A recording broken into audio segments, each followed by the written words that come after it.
உலகின் மிகச்சிறந்த மருத்துவர் தாமஸ் காக்ஸ் அவர்களுடைய வாழ்க்கை வரலாறு தான் நம்ம இந்த வீடியோவில் பார்க்க போகிறோம். 1615ஆம் ஆண்டு இங்கிலாந்துடைய சமர்செட்டில் இருக்கிற ப்ரூட்டனில் தாமஸ் காக்ஸ் சீனியருக்கும் கேத்தரின் ஷெப்பர்ட் காக்ஸுக்கும் மகனாக பிறக்கிறார் தாமஸ் காக்ஸ். இவருடைய குடும்பம் நல்ல நிலையில் வாழ்ந்து வந்திருக்கிறாங்க. தாமஸ் காக்ஸ் குழந்தை பருவத்திலிருந்தே அனைத்து விஷயங்களையுமே வேகமாக கற்றுக்கக்கூடிய ஒரு புத்தி கூர்மையுள்ள குழந்தையாக வளர ஆரம்பிச்சிருந்தாங்க. இந்த நிலையில் கரெக்டாக 1620ஆம் ஆண்டு தாமஸ் காக்ஸுக்கு 5 வயது இருக்கும்போது இவருடைய அப்பா இவருடைய கல்விக்காக ப்ரூட்டன்லேயே இருக்கக்கூடிய ஒரு லோக்கல் எலிமெண்ட்ரி ஸ்கூலில் இவரை சேர்த்துறாங்க. அங்கு சேர்ந்து தாமஸ் காக்ஸ் இவருடைய ஆரம்ப கல்வியை படிக்க ஆரம்பிச்சிருந்தாங்க. ஆரம்ப கல்வியின் போதிலிருந்தே கல்விக்கு முக்கியத்துவம் கொடுத்து நல்லா படிக்கக்கூடிய ஒரு சிறந்த மாணவனாக தாமஸ் காக்ஸ் திகழ்ந்து வந்தாங்க. பிறகு 1625ஆம் ஆண்டு இவருடைய 10 வயதில் தாமஸ் காக்ஸ் இவருடைய ஆரம்ப கல்வியை முடிச்சிடுறாங்க. இதுக்கப்புறமா இவருடைய அப்பா இவரை மேற்கொண்டு படிக்க வைக்கிறதுக்காக ப்ரூட்டன்லேயே இருக்கக்கூடிய ப்ரூட்டன் கிராமர் ஸ்கூல்ன்ற ஒரு ஹை ஸ்கூலில் இவரை சேர்த்துறாங்க. அங்கு சேர்ந்து தாமஸ் காக்ஸ் இவருடைய ஹையர் எஜுகேஷன் உயர்கல்வியை படிக்க ஆரம்பிச்சிருந்தாங்க. உயர்கல்வியின் போது ஃபிலாசபி, தத்துவம், லிட்ரேச்சர், இலக்கியம், ஹிஸ்ட்ரி, வரலாறு இது போன்ற கிளாசிக்கல் எஜுகேஷனை தாமஸ் காக்ஸ் படித்து வந்தாங்க. மேலும் கிரீக், லட்டின் போன்ற கிளாசிக்கல் லாங்குவேஜஸை தாமஸ் காக்ஸ் கற்றுக்கிட்டு வந்தாங்க. இது மட்டும் இல்லாமல் நேச்சுரல் சயின்சஸ், இயற்கை அறிவியல், நேச்சுரல் ஹிஸ்ட்ரி, இயற்கை வரலாறு இது போன்ற பாடங்களையும் தாமஸ் காக்ஸ் படித்து வந்தாங்க. இதில் பர்டிகுலராக தாமஸ் காக்ஸுக்கு பயாலஜி, உயிரியல், கெமிஸ்ட்ரி, வேதியியல் இந்த பாடங்களில் தான் நிறைய ஆர்வம் இருந்தது. இதனால் உயிரியலையும் வேதியியலையும் ரொம்பவே ஆர்வத்தோடவும் உற்சாகத்தோடவும் தாமஸ் காக்ஸ் படித்து வந்தாங்க. இறுதியாக 1632ஆம் ஆண்டு இவருடைய 17 வயதில் தாமஸ் காக்ஸ் இவருடைய ஹையர் எஜுகேஷனை இந்த ப்ரூட்டன் கிராமர் ஸ்கூல்லேருந்து முடிச்சிடுறாங்க. முடிச்சதுக்கப்புறமா தாமஸ் காக்ஸோடைய அப்பா இவரை மேற்கொண்டு படிக்க வைக்கிறதுக்காக அதே ப்ரூட்டன் கிராமர் ஸ்கூல்லே இவரை சேர்க்குறாங்க. அதாவது அந்த ப்ரூட்டன் கிராமர் ஸ்கூலில் Thomas Cox pre matriculation study சேர்ந்து படிக்க ஆரம்பிக்கிறாங்க. ப்ரீ மெட்ரிகுலேஷன் ஸ்டடி அப்படின்றது கல்லூரி, காலேஜ் போய் படிக்கிறதுக்கு முன்னாடி படிக்கக்கூடிய ஒரு 1 இயர் கோர்ஸ். இது கட்டாயம் கிடையாது. இது ஒரு before college preparatory course. So அதை தாமஸ் காக்ஸ் இந்த ஒரு கிராமர் ஸ்கூல்லேயே இவர் அட்டென்ட் பண்ணி படிக்கிறாங்க. அடுத்து அந்த 1 இயரை 1633ஆம் ஆண்டு இவருடைய 18 வயதில் கம்ப்ளீட் பண்ணுறாங்க. ஸோ அந்த pre matriculation study before college preparatory கோர்ஸை இந்த ப்ரூட்டன் கிராமர் ஸ்கூல்லேருந்து தாமஸ் காக்ஸ் முடிச்சிடுறாங்க. பிறகு தாமஸ் காக்ஸ் மேற்கொண்டு இவர் கல்லூரி அண்டர் கிராஜுவேட்லாம் படிக்கணும் அப்படின்றக்காங்க இவருடைய அப்பா இந்த 1633ஆம் ஆண்டு இவரை இங்கிலாந்துடைய சமர்செட்டில் இருக்கிற ப்ரூட்டன்லேருந்து அதே இங்கிலாந்துடைய கேம்பிரிட்ஜரில் இருக்கிற கேம்பிரிட்ஜுக்கு அனுப்புகிறாங்க. குறிப்பாக அங்கே இருக்கக்கூடிய யூனிவர்சிட்டி ஆஃப் கேம்பிரிட்ஜோடைய ஒரு கன்ஸ்டிடியூவன்ஸான இமானுவேல் காலேஜ் கேம்பிரிட்ஜ் அங்கே இவரை சேர்த்துறாங்க. ஸோ அங்கே சேர்ந்து தாமஸ் காக்ஸ் இவருடைய டிகிரி படிக்க ஆரம்பிக்கிறாங்க. அண்டர் கிராஜுவேட் டிகிரி, குறிப்பாக பேச்சுலர் ஆஃப் ஆர்ட்ஸ் எடுத்து படிக்கிறாங்க. பேச்சுலர் ஆஃப் ஆர்ட்ஸ் பிஏ இவர் படிக்கும்போது இவர் பர்டிகுலராக படித்தது 3 விஷயங்கள். ஒன்று நேச்சுரல் ஃபிலாசபி, இயற்கை தத்துவம் படித்தாங்க. அதே மாதிரி பயாலஜி, கெமிஸ்ட்ரி அந்த உயிரியல் வேதியியலும் படித்தாங்க. அதாவது பேச்சுலர் ஆஃப் ஆர்ட்ஸில் எப்படி பயாலஜி, கெமிஸ்ட்ரிலாம் வரும் அப்படின்னா இந்த காலகட்டத்தில் பேச்சுலர் ஆஃப் ஆர்ட்ஸில் தான் பயாலஜி, கெமிஸ்ட்ரி, ஃபிசிக்ஸ் எல்லாமே இருந்தது. ஸோ இவர் பேச்சுலர் ஆஃப் ஆர்ட்ஸ் படித்தாங்க. படித்த 1635ஆம் ஆண்டு இவருடைய 20 வயதில் தாமஸ் காக்ஸ் இவருடைய கல்வியை முடிக்கிறாங்க. இந்த ஒரு யூனிவர்சிட்டி ஆஃப் கேம்பிரிட்ஜோடைய கன்ஸ்டிடியூவன்ஸ் காலேஜான இமானுவேல் காலேஜ் கேம்பிரிட்ஜில் முடிச்சதுக்கப்புறமா தொடர்ந்து தாமஸ் காக்ஸ் அதே காலேஜில், அதே இமானுவேல் காலேஜ் கேம்பிரிட்ஜில் மாஸ்டர் ஆஃப் ஆர்ட்ஸ் எம்ஏவும் படிக்க ஆரம்பிக்கிறாங்க. இந்த நிலையில் தான் தாமஸ் காக்ஸுக்கு மெல்ல மெல்ல மருத்துவம் படிக்கணும் அப்படின்ற ஆர்வம் ஏற்படுது. மருத்துவம் படித்து மருத்துவர் ஆகணும் அப்படின்னு தாமஸ் காக்ஸ் முடிவும் செஞ்சிடறாங்க. பிறகு 1638ஆம் ஆண்டு இவருடைய 23 வயதில் தாமஸ் காக்ஸ் மாஸ்டர் ஆஃப் ஆர்ட்ஸை இந்த ஒரு இமானுவேல் காலேஜ் கேம்பிரிட்ஜில் இருந்து முடிக்கிறாங்க. ஹையஸ்ட் ஹானர்ஸில் அந்த ஒரு டிகிரியை இவர் ஃபினிஷ் பண்ணுறாங்க. இதுக்கப்புறமா தாமஸ் காக்ஸ் மருத்துவம் படிக்கணும் அப்படின்னு விரும்பினால இந்த இங்கிலாந்துடைய கேம்பிரிட்ஜரில் இருக்கிற கேம்பிரிட்ஜில் இருந்து இட்டாலியோடைய பெனிட்டோவில் இருக்கிற பெடுவா அப்படின்ற ஒரு இடத்துக்கு இவர் போயிடுறாங்க. அங்கே இருக்கக்கூடிய யூனிவர்சிட்டி ஆஃப் படுவா அங்கே இவர் ஜாயின் பண்ணுறாங்க. ஜாயின் பண்ணி Thomas Cox doctor of medicine MD degree படிக்க ஆரம்பிக்கிறாங்க. வெறும் டாக்டர் ஆஃப் மெடிசன் மருத்துவம் மட்டும் படிக்காம பிலாசபி, தத்துவமும் அந்த ஒரு யூனிவர்சிட்டி ஆஃப் படுவால தாமஸ் காக்ஸ் பயின்று வந்தாங்க. ஸோ இப்படியே தாமஸ் காக்ஸ் அங்கே மெடிசன் ஃபிலாசபி ரெண்டுமே படித்து வந்தாங்க. மேலும் அந்த இட்டாலியிலே இருக்கக்கூடிய அந்த பெனிட்டோவில் இருக்கிற படுவாலே இருக்கக்கூடிய நிறைய ஹாஸ்பிட்டல்ஸ்லையும் தாமஸ் காக்ஸ் போய் விசிட் பண்ணி அங்கே மெடிக்கல் ட்ரைனிங்கும் இவர் வந்து எடுத்துக்க ஆரம்பிக்கிறாங்க. இறுதியாக 1641 டிசம்பர் 12 அன்னைக்கு இவர் தாமஸ் காக்ஸ் வந்து doctor of medicine MD degree அந்த மெடிக்கல் டிகிரியை இந்த இட்டாலியோடைய பெனிட்டோவில் இருக்கிற படுவாவில் இருக்கக்கூடிய யூனிவர்சிட்டி ஆஃப் படுவாவில் இருந்து முடிச்சிடுறாங்க. முடிச்சதுக்கப்புறமா இந்த இட்டாலியோடைய பெனிட்டோவில் இருக்கிற படுவாவில் இருந்து இங்கிலாந்தில் இருக்கிற லண்டனுக்கு இவர் வந்து கிளம்பிடுறாங்க. ஸோ அங்கே வந்ததுக்கப்புறமா தாமஸ் காக்ஸ் வந்து இந்த காலகட்டத்தில் தான் மேரி ஹேட்லி அப்படின்ற ஒரு பெண்ணை 1642ஆம் ஆண்டுடைய ஆரம்ப காலகட்டத்தில் இவருடைய 27 வயதில் கிட்டத்தட்ட 27 வயதில் தாமஸ் காக்ஸ் வந்து திருமணம் பண்ணிக்கிறாங்க.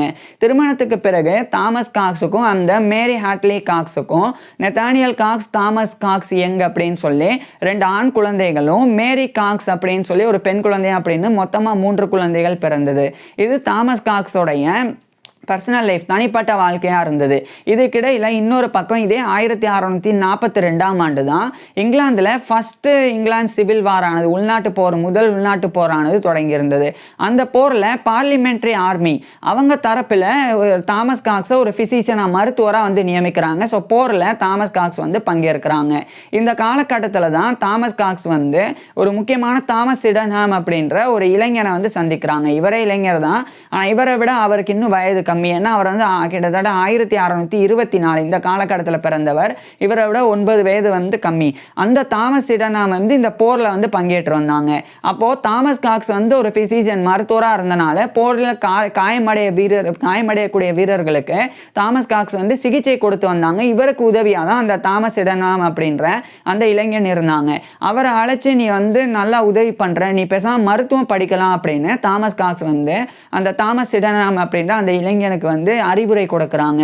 ஸோ இது ஒரு பக்கம் இருக்கு. இன்னொரு பக்கம் இந்த போர்லாம் ஒரு பக்கம் போயிட்டு இருந்தது. தொடர்ச்சியாக தாமஸ் காக்ஸும் போர்லையும் பங்கேற்றாங்க. இவருடைய ஃபேமிலி இங்கிலாந்தில் இருந்தனால ஃபேமிலி லைஃபையுமே வந்து தாமஸ் காக்ஸ் வந்து என்ஜாய் பண்ணி வந்தாங்க. இதுக்கப்புறமா 1646ஆம் ஆண்டு இந்த ஃபஸ்ட்டு இங்கிலாந்து சிவில் வாரானது முடிவடையுது. ஸோ அது முடிவடைஞ்சதுக்கப்புறமா தாமஸ் காக்ஸ் வந்து அதிலிருந்து வெளிவந்துடுறாங்க. வெளிவந்ததுக்கப்புறமா இதே 1646ஆம் ஆண்டு ஜூன் 13 அன்னைக்கு Royal college of physicians of London, அது வந்து இந்த 1600கள் காலகட்டத்தில் வெறும் காலேஜ் ஆஃப் ஃபிசிஷியன்ஸ் அப்படின்னு அழைக்கப்பட்டது. ஸோ அதனுடைய லைசன்ஸை வந்து தாமஸ் காக்ஸ் வந்து பெறாங்க. இது வந்து மருத்துவர்களுக்கு உண்டான ஒரு ராயல் காலேஜ். ஸோ அதனுடைய லைசன்ஸ் பெறுறது அப்படின்றது ஒரு பெரிய ஒரு அச்சீவ்மெண்ட் மாதிரி. ஸோ அதை பயன்படுத்தி தாமஸ் காக்ஸ் வந்து நோயாளிகளுக்கெல்லாம் சிகிச்சை கொடுக்க முடியும். ஸோ அதுக்காக அந்த ஒரு லைசன்ஸ் வந்து பெறாங்க. மேலும் இதே 1646ஆம் ஆண்டு அக்டோபர் 15 அன்னைக்கு தாமஸ் காக்ஸுக்கு ஒரு பெரிய கௌரவம் கிடைக்கும். அதுதான் இங்கிலாந்தோடைய ஆக்ஸ்போர்ட்ஷையரில் இருக்கிற ஆக்ஸ்போர்ட், அங்கே இருக்கக்கூடிய யூனிவர்சிட்டி ஆஃப் ஆக்ஸ்போர்ட் தரப்பிலிருந்து தாமஸ் காக்ஸுக்கு வந்து டாக்டர் ஆஃப் மெடிசனுக்கு உண்டான அந்த அங்கீகாரம் வந்து வழங்கப்படுது. அதாவது இவர் வந்து இட்டாலியில தான் படிச்சாங்க. யூனிவர்சிட்டி ஆஃப் படுவால டாக்டர் ஆஃப் மெடிசன் 1641 டிசம்பர் 12 அன்னைக்கு முடிச்சாங்க. இந்த 1646ஆம் ஆண்டு இந்த யூனிவர்சிட்டி ஆஃப் ஆக்ஸ்போர்ட் அவங்க தரப்பில் இருந்து இவருக்கு வந்து டாக்டர் ஆஃப் மெடிசனுக்கு உண்டான இவருடைய டிகிரி வந்து அங்கீகரிக்கப்படுது. ஏன்னா இந்த காலகட்டத்திலலாம் வெளிநாடுகளுக்கு போய் படிச்சுட்டு வந்தால் ஒரு சில யூனிவர்சிட்டிஸில் ரொம்ப ஸ்பெஷலான யூனிவர்சிட்டிஸ்லாம் இந்த அங்கீகாரம் வந்து வழங்கப்படும். ஸோ அது வந்து யூனிவர்சிட்டி ஆக்ஸ்போர்டில் இவர் இன்கார்பரேட் பண்ணார் அப்படின்றது அர்த்தம். ஸோ தாமஸ் காக்ஸ் வந்து யூனிவர்சிட்டி ஆக்ஸ்போர்ட் தரப்பிலிருந்து இவர் இட்டாலியில் பெற்ற டாக்டர் ஆஃப் மெடிசனுக்கு உண்டான அந்த அங்கீகாரத்தை வந்து பெறாங்க. ஸோ இதன் மூலமாக இவர் வந்து ஆக்ஸ்போர்டாக இருக்கட்டும், அதேமாதிரி இங்கிலாந்தில் இருக்கக்கூடிய பெருநகரங்கள்ல தாமஸ் காக்ஸ் வந்து மருத்துவராக இவருடைய பணியை தொடங்க முடியும். அதை வந்து பண்ண ஆரம்பிக்கிறாங்க. இதே காலகட்டத்தில் தாமஸ் காக்ஸ் வந்து 1646 நவம்பர் 4 அன்னைக்கு அந்த அப்போதைய காலேஜ் ஆஃப் ஃபிசிஷியன்ஸ், இன்றைய Royal college of physicians of London, அதனுடைய ஒரு கேண்டிடேட்டாக வந்து தேர்ந்தெடுக்கப்படுறாங்க. இதுக்கப்புறம் 1647ஆம் ஆண்டு தாமஸ் காக்ஸ் வந்து ஒரு முக்கியமான ஒரு விஷயம் பண்ணுறாங்க. அதாவது தாமஸ் காக்ஸ் வந்து இந்த காலகட்டத்தில் ஹென்ரி ஜெஸ்ஸி அப்படின்னு இவருடைய நண்பர், அவர் வந்து ஒரு சர்ச்சில் ஒரு பெரிய உயர் பொறுப்பில் வந்து இருந்தாங்க. அந்த ஹென்ரி ஜெஸ்ஸி அப்படின்றவர் வந்து கான்கிரேஷனல் சர்ச்சில் தான் வந்து மினிஸ்டராக வந்து இருந்தாங்க. ஸோ அந்த பொறுப்பில் இருந்தாங்க.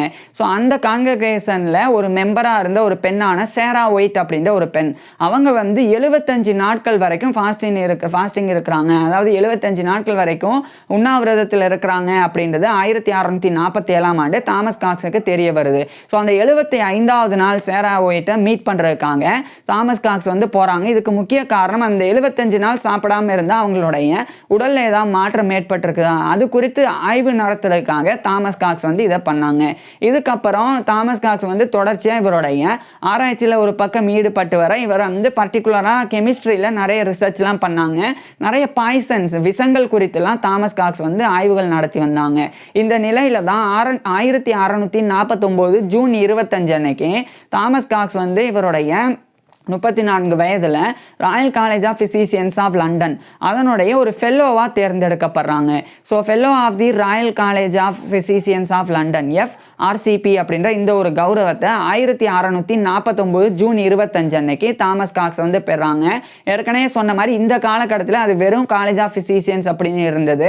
பிறகுதான் அது வந்து ராயல் சார்ட்டர் பெற்று ராயல் காலேஜ் ஆஃப் ஃபிசிஷியன்ஸ் அப்படின்னு மாற்றப்பட்டது. ஸோ அதனுடைய ஃபெல்லோவாக இவர் வந்து ஆகுறாங்க. அடுத்து 1650 காலகட்டத்தில் தொடர்ச்சியாக தாமஸ் காக்ஸ் வந்து மருத்துவத்தில் ஈடுபடுறது மட்டும் இல்லாமல் இவருடைய மகன்கள் அவங்களுக்கும் மருத்துவம் சார்ந்த விஷயங்கள் கற்பிக்கிறாங்க.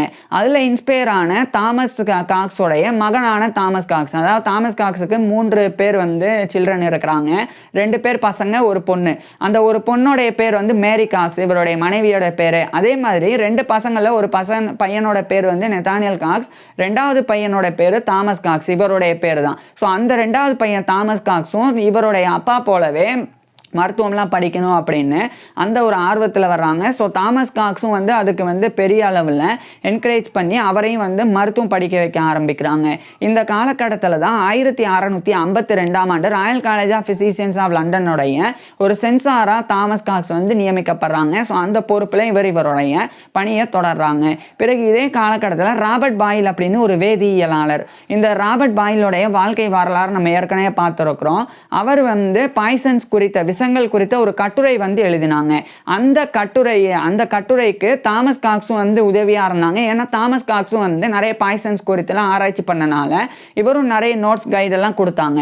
இதன் மூலமா அது வந்து எஸ்ஏ ஆஃப் பாய்சன்ஸ் அப்படின்னு எழுதப்பட்டது. ஆனால் அந்த எஸ்ஏ வந்து பப்ளிஷ் பண்ணப்படலை, அன்பப்ளிஷ்ட் ஆனது.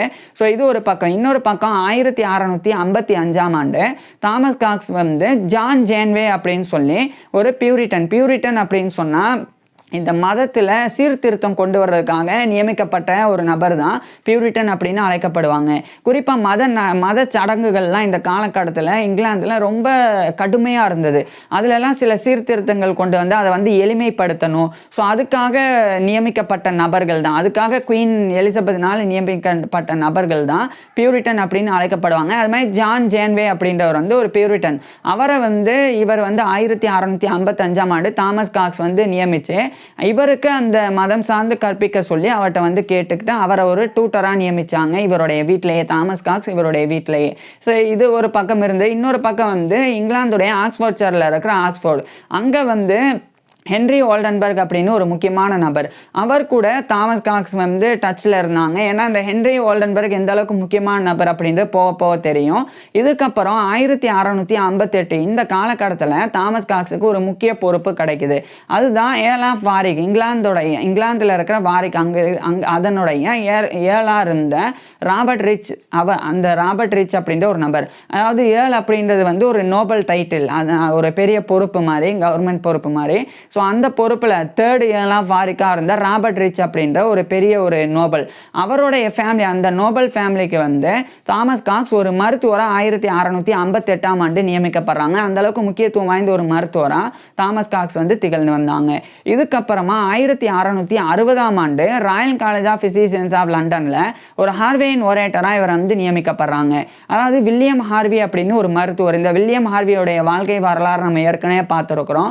ஸோ அந்த வில்லியம் ஹார்வியோடைய அவரை கௌரவப்படுத்துறதுக்காக, அவர் மருத்துவத்தில் செய்த சாதனைகளை கௌரவப்படுத்துறதுக்காக அந்த வில்லியம் ஹார்வியோடைய பேரில் ஹார்வேயன் ஒரேசன் அப்படின்னு ஒரு மெடிக்கல் லெக்சர், ஒரு மருத்துவ விரிவுரையானது அவருடைய பேரில் நியமிக்கப்பட்டிருந்தது. அந்த ஒரு மருத்துவ விரிவுரை வந்து வருடா வருடம் வழங்கப்பட்டது. ஸோ அப்படி வருடா வருடம் வழங்குறதுக்கு தலை சிறந்த மருத்துவர்கள் ஒவ்வொரு வருடமும் வந்து வெவ்வேறு நபர்கள் தேர்ந்தெடுக்கப்படுவாங்க. அந்த மாதிரி 1660ஆம் ஆண்டு தாமஸ் காக்ஸ் தான் அந்த 1660ஆம் ஆண்டுடைய ஹார்வேயன் ஒரேசனை கொடுக்கறதுக்காக அந்த மெடிக்கல் லெக்சர் அந்த மருத்துவ விரிவுரை கொடுக்கறதுக்காக நியமிக்கப்பட்ட ஒரு ஹார்வேயன் ஒரேட்டர். ஸோ தாமஸ் காக்ஸ் வந்து அந்த மருத்துவ விரிவுரைகள் வந்து கொடுக்குறாங்க. மருத்துவ விரிவுரைகள் கொடுத்தாலும் தாமஸ் காக்ஸ் வந்து அதை எழுதி அதை லெக்சராக வந்து பப்ளிஷ் பண்ணல. பட் இவர் வந்து வெறும் மருத்துவ விரிவுரை மட்டும் கொடுத்தாங்க.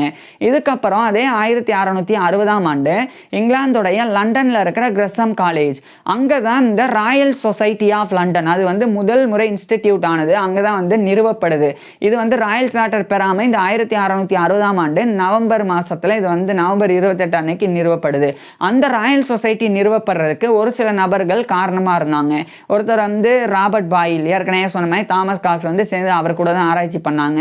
இன்னொரு நபர் வந்து கிறிஸ்டபர் ரென், அதுக்கப்புறமா வில்லியம் பெட்டி அப்படின்னு, அதுக்கப்புறமா இந்த ஹென்ரி வால்டன்பர்க், அதே மாதிரி ஜான் வில்கின்ஸ். ஸோ இது மாதிரி நிறைய நபர்கள் வந்து அதுக்கு காரணமாக இருந்தாங்க. அதில் தாமஸ் காக்ஸும் வந்து ஒரு நபராக இருந்தாங்க. ஸோ இவரும் வந்து ராயல் சொசைட்டி நிறுவப்படுறதுக்கு ஒரு ஃபவுண்டிங் மெம்பராக இருந்து உதவிகளை செஞ்சாங்க. இதுக்கப்புறமா 2 ஆண்டுகளுக்கு பிறகு 1662 காலகட்டத்தில் கிங் சார்ல்ஸ் த செகண்ட் அவர் மூலமாக அந்த ராயல் சொசைட்டியானது ராயல் சார்ட்டர் பெற்று ராயல் சொசைட்டி ஆஃப் லண்டன் அப்படின்னு பெயர் பெற்றது. இது ரொம்ப முக்கியமான ஒரு சங்கம், ஆராய்ச்சியாளர்களுக்கும் மருத்துவர்களுக்குமானது. ஸோ அந்த ராயல் சொசைட்டியினுடைய ஒரு ஃபெல்லோவா 1663 மே 20 அன்னைக்கு தாமஸ் காக்ஸ் வந்து நியமிக்கப்படுறாங்க. இது வந்து பெரிய ஒரு கௌரவம். ஏன்னா அந்த ராயல் சொசைட்டி வந்து 1663ஆம் ஆண்டு மே 20 அன்னைக்கு தான் முதல்ல ஒரு லிஸ்ட்டை வந்து கிரியேட் பண்ணி நிறைய தலை சிறந்த மருத்துவர்களினுடைய பேரை அதில் வச்சு அந்த நபர்களுக்கு மட்டும் ஃபெல்லோ அப்படின்ற அந்த கௌரவத்தை கொடுத்தாங்க. அதில் 1663ஆம் ஆண்டு மே 20 அன்னைக்கு வெளியிடப்பட்ட அந்த சில மருத்துவர்கள் இருக்கக்கூடிய அந்த லிஸ்ட்டில் தாமஸ் காக்ஸும் ஒருத்தராக இருந்தாங்க.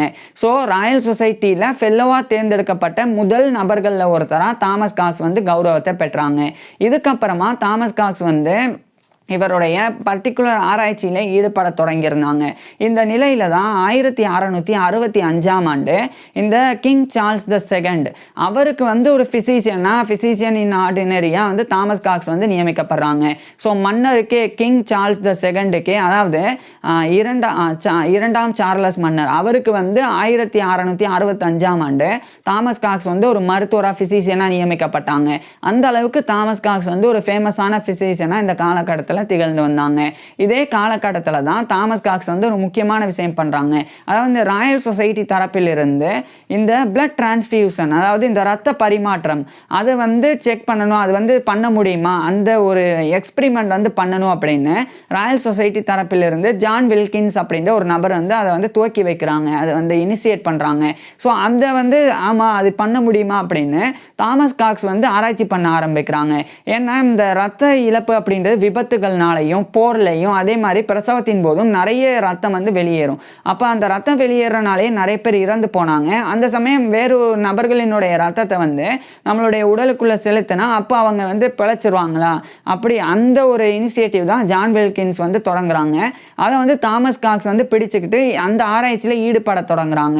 குறிப்பாக இவர் வந்து பீஜன்ஸ்ல, அதாவது புறாக்கள்ல இந்த ஒரு ஆராய்ச்சிகளை தாமஸ் காக்ஸ் வந்து தொடங்குறாங்க.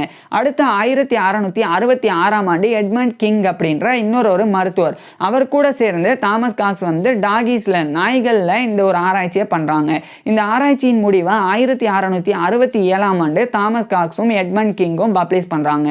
அது வந்து on the transfusion experiment carried out on dogs அப்படின்ற அந்த டைட்டில் இவங்க வந்து philosophical transactions அப்படின்ற ராயல் சொசைட்டியோட ஜேர்னலில் இவங்க வந்து பப்ளிஷ் பண்ணுறாங்க. இதுக்கப்புறம் இந்த 1667ஆம் ஆண்டு தாமஸ் காக்ஸ் வந்து royal college of physicians of லண்டனுடைய சென்சாராக 2வது முறை தாமஸ் காக்ஸ் தேர்ந்தெடுக்கப்படுறாங்க. ஏற்கனவே 1652ஆம் ஆண்டு இந்த பொறுப்பில் தேர்ந்தெடுக்கப்பட்டாங்க. இப்போ 1667ஆம் ஆண்டு 2வது முறை தேர்ந்தெடுக்கப்பட்டாங்க. இதுக்கப்புறமா ராயல் சொசைட்டி தரப்பில் துறையிலிருந்து மேற்கொள்ளப்படக்கூடிய பல ஆராய்ச்சிகளில் தாமஸ் காக்ஸ் வந்து ஈடுபட்டு மேற்கொண்டு மருத்துவத்தில் இவருடைய ஆராய்ச்சி பணிகளை செஞ்சு வந்தாங்க. பிறகு 1671ஆம் ஆண்டு தாமஸ் காக்ஸ் வந்து 3வது முறை royal college of physicians of லண்டனுடைய சென்சாரா நியமிக்கப்பட்டாங்க. அதிலிருந்து சில ஆண்டுகளுக்கு பிறகு, குறிப்பாக அதிலிருந்து இன்னும் 3 ஆண்டுகளுக்கு அப்புறமா 1674ஆம் ஆண்டு 4வது முறை தாமஸ் காக்ஸ் வந்து அந்த royal college of physicians of லண்டனுடைய சென்சாரா நியமிக்கப்பட்டாங்க.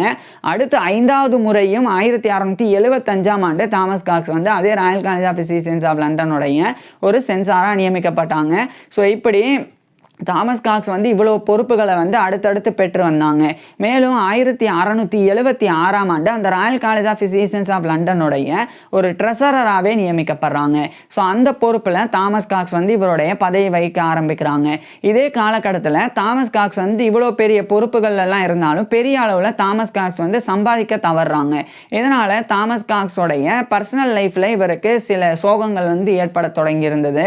பர்டிகுலராக பண ரீதியாக இவருக்கு நிறைய பிரச்சனைகள் இருந்தது. அடுத்து மன ரீதியாகவும் பிரச்சனைகள் ஏற்பட தொடங்கியது. குறிப்பாக 1680ஆம் ஆண்டு தாமஸ் காக்ஸோடைய மனைவியான மேரி ஹாட்லி காக்ஸ் வந்து இறந்து போயிடுறாங்க. ஸோ இது வந்து தாமஸ் காக்ஸோடைய மனதளவில் இவருக்கு ஏற்பட்ட பெரிய ஒரு சோகமாக இருந்தது. இதுக்கப்புறம் இந்த 1680ஆம் ஆண்டு தாமஸ் காக்ஸ் வந்து royal college of physicians of லண்டனுடைய அந்த ஒரு முக்கியமான அந்த ட்ரெஸரர் அப்படின்ற பொறுப்பிலிருந்து ரிட்டையர் ஆகுறாங்க. ஆனாலும் அதே royal college of physicians of லண்டனுடைய ஒரு கான்சிலோரியஸாக இவர் வந்து நியமிக்கப்படுறாங்க. கான்சிலோரியஸ் அப்படின்றது ராயல் காலேஜ் ஆஃப் பிசிசியன்ஸோடைய கவுன்சிலில் ஒரு மெம்பர் அப்படின்ற பொறுப்பு. ஸோ அந்த பொறுப்பில் 1680ஆம் ஆண்டிலிருந்து தாமஸ் காக்ஸ் வந்து நியமிக்கப்படுறாங்க. இதுக்கப்புறமா தாமஸ் காக்ஸ் வந்து தொடர்ச்சியாக இன்னும் சில முக்கியமான கௌரவங்கள் எல்லாம் தாமஸ் காக்ஸ் வந்து பெற்று வந்தாங்க. அதில் ரொம்ப முக்கியமானது 1682ஆம் ஆண்டு இந்த royal college of physicians of London அதனுடைய ஒரு பிரசிடெண்டாகவே தாமஸ் காக்ஸ் வந்து நியமிக்கப்படுறாங்க. So royal college of physicians of லண்டனுடைய ஒரு பிரசிடெண்டாக தாமஸ் காக்ஸ் வந்து 1682ஆம் ஆண்டிலிருந்து 1683 வரைக்கும் ஓராண்டு வந்து பணிபுரிஞ்சாங்க. இதுக்கப்புறம் இந்த 1683ஆம் ஆண்டு Royal college of physicians of லண்டனுடைய கான்சிலோரியஸ் அப்படின்ற பொறுப்பிலிருந்து இவர் வந்து ரிட்டையர் ஆகுறாங்க. ஸோ ஒட்டுமொத்தமாக ரிட்டையர் ஆகிட்டு 1684ஆம் ஆண்டு தாமஸ் காக்ஸ் வந்து பெரிய அளவில் நிதி நெருக்கடிக்கு உள்ளாகி இவர் வந்து இங்கிலாந்துலேருந்து பிரான்ஸுக்கு போய் வாழ ஆரம்பிக்கிறாங்க. ஸோ அங்கு வாழ்ந்த இவர் இறுதியாக 1685ஆம் ஆண்டு மார்ச் மாதம் இவருடைய 70 வயதில் தாமஸ் காக்ஸ் வந்து இறந்து போயிடுறாங்க. தாமஸ் காக்ஸ் வந்து 1685ஆம் ஆண்டு மார்ச் மாதம் இவருடைய 70 வயதில் இறந்தாங்க அப்படின்றது அது வந்து உறுதி கிடையாது. ஏன் அப்படின்னா ஒரு சில இடங்களில் 1684 அப்படின்னு இருக்கு. ஆனால் ஓரளவுக்கு வந்து உறுதிப்படுத்தப்பட்டது 1685 மார்ச் மாதம் இவர் இறந்திருக்கலாம் அப்படின்றது தான். அதே மாதிரி இவருடைய பிறப்புலையும் வந்து நிறைய பிரச்சனைகள், குறிப்பாக வந்து 1615 அப்படின்னு நான் சொன்னேன். அது வந்து 99% வந்து கன்ஃபார்ம் ஆகிருக்கு. ஆனால் ஒரு சில இடங்களில் சில டாக்குமெண்ட்ஸில் 1614 டிசம்பர் அப்படின்னு சொல்லி இருக்குது. ஸோ இவர் வந்து பிறந்தது 1614ஆம் ஆண்டு டிசம்பர் மாதம் அப்படின்னு சொல்லி இருக்கு. அதனால் இதில் 1614 டிசம்பராக இருந்தாலும் சரி 1615 இருந்தாலும் சரி அது வந்து ஒரு சில மாதங்கள் தான் டிஃப்ரெண்ட் இருந்திருக்கும். ஏன்னா 1614 டிசம்பர் அப்படின்னு சொல்லும்போது அடுத்த மாதமே 1615 ஆயிரம் அப்படின்றனால இந்த கன்ஃபியூஷன் இருக்குது. இருந்தாலும் ஓரளவுக்கு உறுதி செய்யப்பட்ட தகவல் தான் 1615ஆம் ஆண்டு இவர் பிறந்தார். 1685ஆம் ஆண்டு கிட்டத்தட்ட இவருடைய 70 வயதில் இறந்தார் அப்படின்றது. ஸோ 1685 மார்ச் மாதம் இவருடைய 70 வயதில் தாமஸ் காக்ஸ் வந்து அப்போப்ளெக்ஸினால் பாதிக்கப்பட்டு இறந்து போகிறாங்க. அதாவது இந்த பெருமூளையில் ரத்த கசிவு ஏற்பட்டு ஸ்ட்ரோக் பக்கவாதத்தினால பாதிக்கப்பட்டு தாமஸ் காக்ஸ் வந்து இறந்து போயிடுறாங்க. இவர் இறந்து போயிட்டாலும் தாமஸ் காக்ஸோடைய 2 மகன்கள் ஒரு மகள், அதில் 2வது மகனான தாமஸ் காக்ஸ் வந்து இவரை போலவே மருத்துவர் ஆனாங்க. அதெல்லாம் ஒரு பக்கம் இருந்தாலும் தாமஸ் காக்ஸ் வந்து ஒரு முறை அந்த ஃபர்ஸ்ட் இங்கிலாந்து சிவில் வாரில் இவர் ஒருத்தரை வந்து என்கரேஜ் பண்ணாங்க. தாமஸ் சிடன்ஹாம் அப்படின்னு சொல்லி ஒரு இளைஞனை. அந்த இளைஞன் வந்து இந்த ஒரு காலகட்டத்தில் தாமஸ் காக்ஸ்லாம் இறக்கும்போது ஒரு தலை சிறந்த மருத்துவராக இங்கிலாந்தில் இருந்தாங்க. குறிப்பாக அவர் வந்து இப்போ ஃபாதர் ஆஃப் மெடிசன் அப்படின்னா ஹிப்பாக்ரட்டிஸை வந்து சொல்லுவோம். ஸோ அந்த மாதிரி ஃபாதர் ஆஃப் இங்கிலீஷ் அந்த மாதிரி இங்கிலீஷ் அட்லீஸ்ட் ஹிப்பாக்ரட்டிஸ் வந்து தாமஸ் இடனாம் அப்படின்னு சொல்கிற அளவுக்கு தாமஸ் இடனாம் வந்து தாமஸ் காக்ஸை விட தலை சிறந்த மருத்துவராக இருந்தாங்க. அப்போது தாமஸ் இடனாம் சொன்ன விஷயம், நான் வந்து மருத்துவர் ஆகணும் அப்படின்னு எனக்கு ஆர்வமே கிடையாது, என்னை வந்து மருத்துவம் படித்தா பெரிய ஆளாவேன்னு சொன்னதே தாமஸ் காக்ஸ் அப்படின்னு தாமஸ் காக்ஸ் இறந்த பிறகு இவருக்கு உண்டான புகழை கொடுத்தாங்க. இது மாதிரி தாமஸ் காக்ஸோடைய கான்ட்ரிபியூஷன் வந்து ஒரு பக்கம் இருந்தது கிடையாது. மருத்துவத்தில் ட்ரீட்மெண்ட் கொடுக்கறது, அடுத்து ஆராய்ச்சி பண்ணுறது, ஆராய்ச்சி முடிவுகளை வெளியிடுறது, அதே மாதிரி ரத்த பரிசோதனை, அந்த ரத்த பரிமாற்றம் பண்ணுறது, இது மாதிரி பல ஆராய்ச்சிகளில் தாமஸ் காக்ஸ் வந்து வாழும் காலகட்டத்தில் ஈடுபட்டாங்க. இதனால தான் இறந்த பிறகும் தாமஸ் காக்ஸ் வந்து இன்னைக்கு வரைக்கும் நினைவில் கொள்ளப்படுறாங்க. இதில் ஒரு முக்கியமான விஷயம் என்னென்னா, தாமஸ் காக்ஸ் வந்து ஃபஸ்ட்டு ஆரம்பித்து வச்சாங்க இந்த மாதிரி பிளட் டிரான்ஸ்ஃபியூஷன் வந்து சாத்தியமா அப்படின்னு. அது வந்து 20ஆம் நூற்றாண்டில் தான் சாத்தியமானது. இவர் வந்து 17ஆம் நூற்றாண்டில் அதை வந்து ஆரம்பித்தாங்க. அது 20ஆம் நூற்றாண்டில் தொடக்கத்தில் தான் அது வந்து ஓரளவுக்கு சாத்தியமாக ஆரம்பிச்சிருந்தது. அப்போ தான் பிளட் குரூப்லாம் கண்டுபிடிச்சி பிளட் டிரான்ஸ்ஃபியூஷன்லாம் பண்ணலாம் அப்படின்னு சொல்லி இன்றைக்கி மருத்துவத்தில் பெரிய ஒரு முன்னேற்றம் இருக்குது. யாருக்காவது ரத்தம் குறைபாடு விபத்துனாலேயோ இல்லைனா பிரசவத்தின் போதே ஏற்பட்டால் இன்றைக்கி வந்து ரத்த பரிமாற்றம் அப்படின்றது சர்வசாதாரணமாக நடந்து வருது. ஸோ இதுக்கு எல்லாத்துக்குமே விதையிட்டது வந்து தாமஸ் காக்ஸ் தான். ஸோ இப்பேற்பட்ட தாமஸ் காக்ஸ் பற்றி நீங்கள் என்ன நினைக்கிறீங்க அப்படின்றத கீழே கமெண்ட்ஸில் சொல்லுங்கள். உங்களுக்கு எந்த மாதிரியான டாபிக்ஸில் எந்த மாதிரியான வீடியோஸ் வேணும் அப்படின்றதையும் கீழே கமெண்ட்ஸில் சொல்லுங்கள். தேங்க்யூ.